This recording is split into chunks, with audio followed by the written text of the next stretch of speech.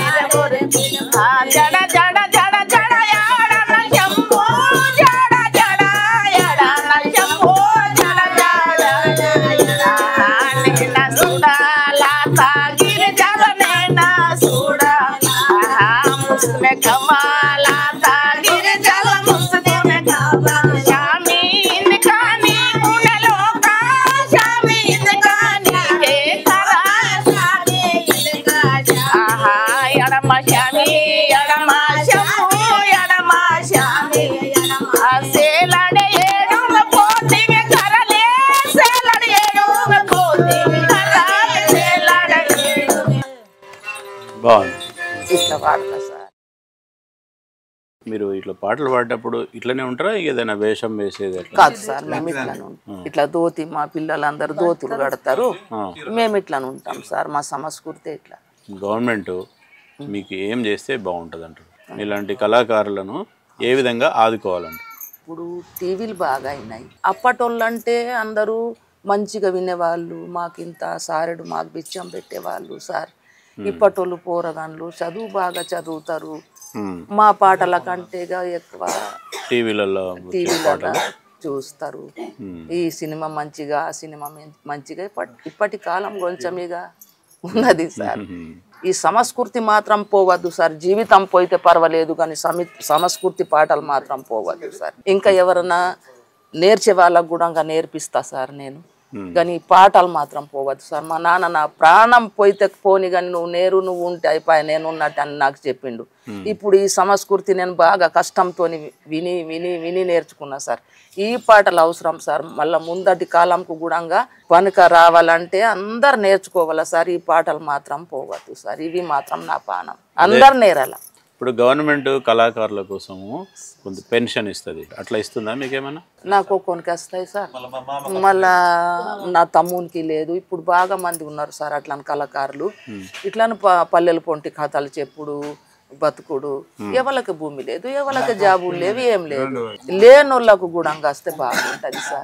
ఈ పాటను బతికించడానికి మీరు ఇంకా మిగతా వాళ్ళకి, మీ పిల్లలకి కాకుండా మీ కులంలో ఉన్న వాళ్ళకు లేదా మిగతా వచ్చే పిల్లలకి ఎవరికైనా నేర్పుతారా? నేర్పేది ఉన్నదా? నేర్పుతాం సార్. అచ్చి కూర్చుంటే నేర్పుతా గానీ నా కడుపు కూడా కావాలి కదా. అసలు నేర్చుకోవడానికి ఇష్టంగా ఉంటారంటారా పిల్లలు? అవందరూ నేర్చుకుంటారు సార్. ఇప్పుడు మంచి మంచి కథలు చెప్పే వాళ్ళు ఎవ్వరు లేరు సార్. మా నాన్న అంటే బాగా పెద్ద కళాకారు సార్. ఢిల్లీ దాకా ఆయన పోయిండు. మళ్ళా వెంటి రామారావు సార్ పిలిపిస్తే హైదరాబాద్లో పోయిండు. ఆయన సచ్చే రోజు కూడా మా నాన్న అక్కనే ఉన్నాడు సార్. మీ నాన్నకి వచ్చిన పాటలు అన్నీ మీరు నేర్చుకున్నారు? అన్నీ నేర్చిన సార్. నాకు మా నాన్న ఎన్ని పాడిండో అన్ని పాటలు కడుపు నిండా పాటలు ఉన్నాయి సార్. సార్ మీ నాన్నకి ఇష్టమైన పాట ఒకటి పాడు. ఆయన కూడా మా నాన్న పాడేటి పాట ఇది బాగా ఇష్టం. మా నాన్నకు నాలుగు సగన బీడి అంటే మా నాన్నకు బాగా ఇష్టం సార్. అయితే నేను మా నాన్న పాట పాడుతున్నా సార్ ఇప్పుడు.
పేరు మీ పేరు? నారాయణ, మర్సుకోల నారాయణ. ఇప్పుడు మీ భార్య మంచిగా పాడుతుంది అది అని అంటే మీకేమనిపిస్తుంది? తండ్రి చెప్పిన మాటకు నిలబెట్టి అది సంతోషంగా పాడుతుంది. పాడని నాకు కూడా గమ్మతి అనిపిస్తుంది, ఎందుకంటే నాకు రాదు కదా. మరి ఎప్పుడైనా మీకు కోపం వచ్చిందా? ఎందుకు పాడుతున్నావు ఈ పాటలు, ఎందుకు ఏమున్నది అని? రాలేదు, నాకు ఎప్పుడు రాలేదు. పాడానంట, నేనే పాడంట. మీ ఇద్దరే ఉన్నప్పుడు నువ్వు ఒక పాట పాడు, పలానా పాట పాడు అని అన్నావా ఎప్పుడైనా? నేను ఎప్పుడు అంట అంటావా? పాట ఆ పాట మంచిగా పాడంట. నీకేమైనా కోపం వచ్చినప్పుడు ఆమె పాడుతుందా? నీకు ఏదైనా పాట పాడి నీ కోపాన్ని తగ్గించేస్తుందా? నాకు కోపం ఏం రాదు సార్. లేదు, నడిచే బండి నడని, నడుస్తున్న దాన్ని ఇట్లా ఎగ్గుతే మంచిగా అయితే వేరే ఎగ్గుతారు కదా, మనం ఎందుకు, మనం వింటాం కదా. నడాలా, మంచిగా పేరు రావాలా, మంచిగా రావాలా, మంచిగా బతకాలా, అది ఉంటది. కానీ వేరేళ్ళు ఏదో ఒక మాట అంటే అది పట్టించుకోవద్దు. మరి నడిచింది మనం చేయాలి. నేనే అన్నా, నీ భయపడి ఏం వస్తారు, నేను మంచిగా ఉంటే నీకు అంత మంచిది కదా. అదే మాట, వెరీ గుడ్. గలత్ దంద అయితే లేదు కదా అని చెప్పిన సంతోషం.